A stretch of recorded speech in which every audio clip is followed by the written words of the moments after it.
Eu quero falar aqui sobre a atividade a ser feita com o conto Os Amigos dos Amigos, do Henry James, e também sobre o material que eu postei ali a respeito do autor, né, e da obra dele.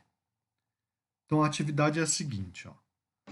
Na introdução à literatura fantástica de Todorov, o teórico estruturalista apresenta a seguinte colocação: num mundo que é exatamente o nosso, sem diabos, sílfides nem vampiros, produz-se um acontecimento que não pode ser explicado pelas leis deste mesmo mundo familiar.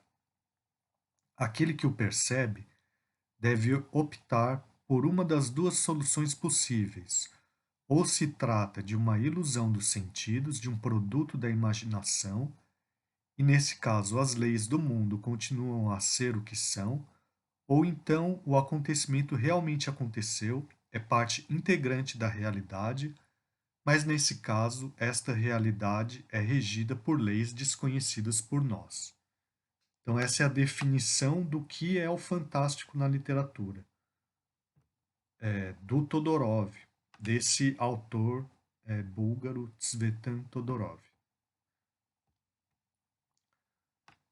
Para Todorov, o fantástico é a hesitação entre duas possibilidades de interpretação, ou seja, a narrativa fantástica é aquela que mantém a dúvida quanto à natureza de um acontecimento extraordinário, se ele é de fato sobrenatural ou não, e mantém essa dúvida até o desfecho. Né? Aqui, no caso, pode ser mais de um acontecimento extraordinário, mas o importante é que tenha um mundo realista e nesse mundo realista algum um ou mais acontecimentos extraordinários. Então a questão é, considerando isso, leia o artigo de Ricardo Lísias, Os Discretos Dilemas da Burguesia, sob Henry James. Em seguida, discuta se o conto Os Amigos dos Amigos é ou não fantástico, justificando sua resposta. Em caso afirmativo, explique como os elementos narrativos, enredo, narrador, personagens, espaço, tempo, etc., ajudam para a produção do efeito fantástico. Caso contrário, diga qual o efeito produzido pelo conto e de que modo os elementos narrativos contribuem para isso. Né? Então, eu estou, de certa maneira, seguindo o mesmo raciocínio da concepção do Poe de conto, né? Que tem um efeito e todos os elementos narrativos são construídos para causar esse determinado efeito. Né? E eu estou perguntando se vocês concordam que no caso do conto Os Amigos dos Amigos, o efeito é fantástico ou não, de acordo com essa definição do Todorov. Né? E daí vocês, caso vocês achem que é fantástico, vocês vão tentar mostrar como esses elementos narrativos, vocês vão justificar porque vocês acham que é fantástico, e explicar como esses elementos narrativos ajudam para a produção do efeito fantástico. Caso achem que não é fantástico, então qual é o efeito? E de que modo os elementos narrativos ajudam a criar esse efeito? Então, se não for fantástico, também justifica a resposta. Diga qual é o efeito e como esses elementos narrativos ajudam a criar o efeito. Tá bom? Então, a tem aqui uma referência bibliográfica, né? Então, aqui de onde eu tirei o conto, tá bom? Esse livro aqui, ó, Contos Fantásticos do Século XIX, eu postei lá no Moodle também, né? Esse artigo do Ricardo Lísias, né? Os Discretos Dilemas da Burguesia, e esse artigo do Marcelo Pen, também eu disponibilizei lá, que assim, eu não estou citando aqui, mas é um artigo bem interessante de análise desse conto. E o livro do Todorov, de onde eu tirei aquela definição sobre o fantástico, tá bom? Esse fantástico aqui é o realismo fantástico, né? Bom, então essa é a proposta de trabalho e eu não coloquei aqui, mas eu vou acrescentar aquelas mesmas observações. Vocês podem fazer individualmente ou em grupos de no máximo 4 alunos. Vocês têm um mês para entregar.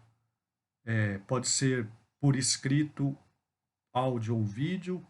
Mandar para o meu e-mail e qualquer dúvida que tenham, vocês podem me perguntar durante esse prazo, né? Tá. Então agora vamos lá para o Moodle. Então aqui no Moodle tem esse arquivo que é aquele que eu li da atividade, né? Esse aqui, né? Tem esse link aqui que é de um filme. Esse filme, o título está em inglês, né? Está legendado, tá bom? É um filme meio antigo, né? De 61, em preto e branco. Mas ele é um filme bem interessante, chama The Innocents, mas ele é baseado nesse livro do Henry James, A Volta do Parafuso, que está aqui, tá bom? E esse livro, tem um prefácio aqui, né? Mas esse livro é bem interessante, assim. Mas fica como indicação de leitura para vocês, né? Porque não daria tempo de ler agora, como grande parte dos outros livros que a gente está citando aqui, né? Aqui tem o artigo do Ricardo Lísias, né? Os discretos dilemas da burguesia, né? Que apresenta assim o autor, o contexto em que ele surge, um panorama da obra, né? E fala desses dos romances e desse romance A Volta do Parafuso dentre os demais, os temas de os temas que o James trata na obra dele, características do estilo, coisas do tipo, né? Inclusive, o Ricardo Lísias compara o Henry James ao Machado de Assis por algumas características comuns ali, né? E é bem interessante e bem didático, bem introdutório, né? Aqui tem o conto Os Amigos dos Amigos, né? Então, na verdade, eu percebo assim, desde que eu dou aula de literatura, né? Que muitas vezes os alunos estão mais preocupados com a atividade que deve ser feita do que com a obra literária propriamente dita, né? Eu entendo que isso seja uma preocupação dependendo do contexto em que vocês estão fazendo o curso, né? Às vezes numa correria doida, né? E na verdade essa correria doida, ela, ela na verdade ela atrapalha um pouco a fruição do texto literário, né?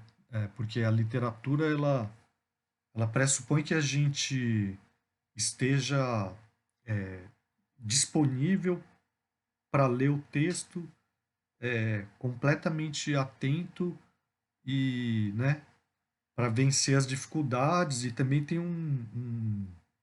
uma relação afetiva, né, que tem que estar, você tem que estar de certa maneira tranquilo, né? E então, assim, o que eu quero dizer é assim, no estudo literário, o mais importante é o texto literário, né? A atividade que eu elaboro, os demais professores de literatura elaboram, é uma maneira de ajudar a compreender e a discutir o texto literário, né? E não o contrário, né? Assim, a atividade não é mais importante do que o texto e então eu vou ler o texto só para fazer a atividade, entendeu? Assim, né? Mas assim, eu entendo também que o contexto de cada um pode não ser muito favorável para ter um contato mais íntimo mesmo, né, com o texto literário, como deve ser. Mas tudo bem, isso não é problema. Eu tô dizendo isso por quê? Porque é, mesmo que vocês não consigam ler tudo com tranquilidade, e o fato de ter um contato, né, já vale, porque um texto literário, um bom texto literário, é aquele que a gente vai ler e reler várias vezes durante a vida e cada vez vai descobrindo coisas diferentes, né? Então, é assim como uma pessoa, né? Que a gente vai conhecendo e vai descobrindo coisas diferentes e a gente vai mudando e também vai percebendo coisas diferentes, né? Mas enfim, tudo isso para dizer o quê? Tudo isso para dizer que o mais importante é ler o conto. Em primeiro lugar, é ler o conto, né? E depois pensar na atividade e nos demais textos aqui que não são, por exemplo, esse A Volta do Parafuso e o filme, são para caso vocês tenham interesse, vocês tenham gostado, tenham interesse, né? E especialmente para entender a questão do fantástico é importante, né? E, e esse artigo do Marcelo Pen também vai ajudar a, a entender o conto, né? Porque ele faz uma análise específica desse conto. E o do Ricardo Lízias é bem mais curto e mais didático, né? Para ter uma visão mais geral a respeito do autor, né? E esse daqui eu acho que vocês não vão ter dificuldade de ler e entender, né? Então, repetindo, em primeiro lugar, é importante ler o conto, né? Depois, a atividade, né? E a, o artigo do Ricardo, que é introdutório. Daí, se quiserem, leiam o artigo do Marcelo Pen para a atividade. E isso aqui é extra, né? É uma coisa extra que está relacionada com o autor para entender a importância do autor, mas não desse conto específico necessariamente, né? Bom, além disso, eu quero só mostrar mais duas coisas. Uma delas é que aqui no ciclo da literatura norte-americana, a gente tem a parte 8 é o capítulo 8, né? Às vezes o número não corresponde ao número do capítulo. Mas esse capítulo, ó, fala do Henry James e da Emily Dickinson, esse capítulo 8. E eu reli agora e gostei bastante, sabe? Assim, é uma abordagem mais aprofundada, né?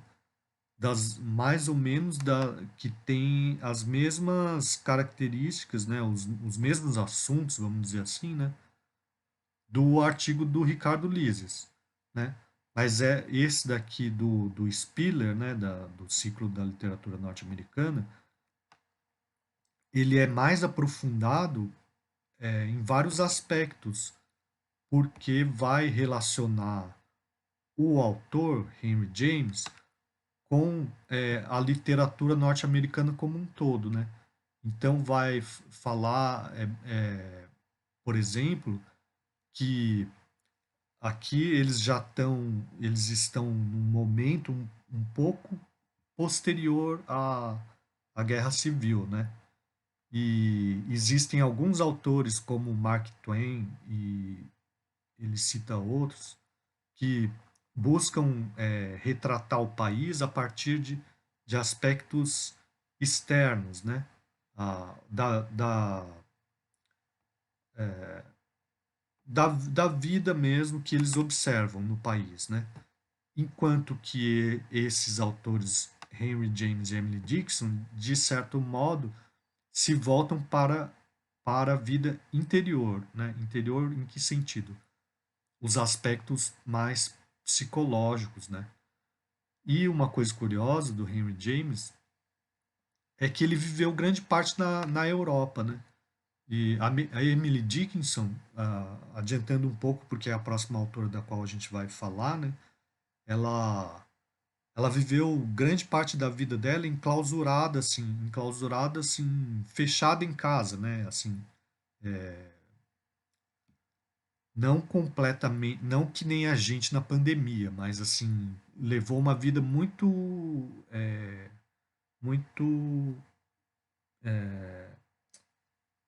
reservada, né? E o Henry James, embora ele tenha vivido grande parte na Inglaterra, né? Ele faz na obra dele reflexões a respeito do que é ser um norte-americano, né? Em oposição ao que é ser um europeu, ou um inglês, ou um francês, né? Então, de certa maneira, os dois ajudam a compreender a realidade do país, né? Mesmo tratando de aspectos psicológicos, né? E, e o Spiller, né? Ele faz reflexões bem interessantes assim, comparando os autores entre si, né? Então é uma obra muito rica, né? Para quem quer se aprofundar no estudo da literatura norte-americana, né? E caso alguém queira se dedicar a isso no futuro, né? Ou goste de literatura de um modo geral, né? Bom, aqui tem os contos fantásticos do século XIX, organizados pelo Ítalo Calvino, né? Eu coloquei nessa aba aqui, né? Não, nesse tópico, outros autores, tá bom? Então, eu acredito que com essas explicações não seja necessário a gente fazer a conferência é, pelo Zoom, né? Hoje, tá bom? Então, ao invés de entrar e ficar conversando, vocês leiam o conto, né? E leiam o material e deem ah, comecem a pensar na atividade, né? Eu acho que é, é interessante sempre, é mais interessante quando a gente se encontrar pelo Zoom, quando se trata de análise e interpretação de algum texto literário que tenha sido lido, que já tenha sido lido, né? Uma análise e interpretação que a gente vá fazendo junto, né? No caso do Henry James, esse conto eu já estou propondo uma questão, né, bem definida, né? E por isso que eu não estou propondo que a gente se encontre pelo Zoom, porque eu acredito que a questão esteja clara e, de certa maneira, ela já está respondida pelo material que eu postei ali. Mas caso vocês tenham dúvida, como sempre, vocês podem mandar as perguntas de vocês, né? Seja por qual meio vocês acharem melhor. E na outra semana, daí sim, a Emily Dickinson, ela de fato é uma autora que eu acredito que a melhor maneira de ler e começar a entender, interpretar e gostar é fazendo um encontro e buscando essa interpretação conjunta, como a gente fez, por exemplo, com Walt Whitman, tá bom? Então, basicamente é isso, né? Eu vou mandar para vocês vou mandar para vocês uma mensagem no Whats, né? Avisando sobre isso, né? Mas eu acredito que vocês já vão ter ouvido essa mensagem quando estiverem assistindo essa explicação aqui, essa videoaula de explicação sobre a atividade. Tá certo? Então é isso. Muito obrigado e até a próxima.